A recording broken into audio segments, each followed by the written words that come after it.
السلام عليكم ورحمة الله تعالى وبركاته. اليوم غنعطيكم واحد الفكرة على كيفاش تصبغوا هاد البياسة هادي. دابا أغلبية ديال الدراري اللي عندهم البالي ولا اللي عندهم الفياط تلقى عندهم هاد البياسة في الكري باهتة بالشمس، كتولي باهتة. غنوريكم كيفاش تغطوها في هاد الشكل هذا، هكا في هاد اللون هذا، في هاد الكحل هذا. يعني نتوما كيف ما كتشوف بشحال تقامت عليا هادي باش صاوبتها. تقامت عليا بجوج دراهم ديالها، بجوج دراهم هو ديال هاد ماركور هذا.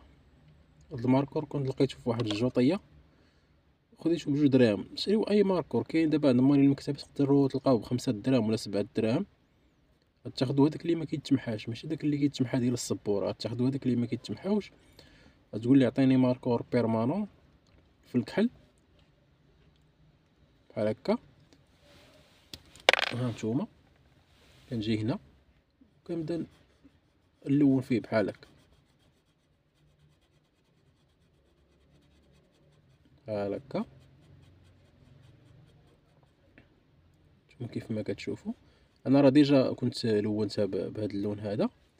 نتوما غتكون عندكم في الكري غتردوا في هذا اللون هذا باش تبقى تبان جديده، ما تبقاش تبان باهته. غير هو واحد الحاجه، ما تقيسوش هادو اللي هنا، ما تقيسوهمش، ما تلونوهمش. هادو وهاد الحروف هادو تا هما ما تلونوهمش، حيت هادو راهم ترونسبارون، هما اللي كيخرجوا الضوء.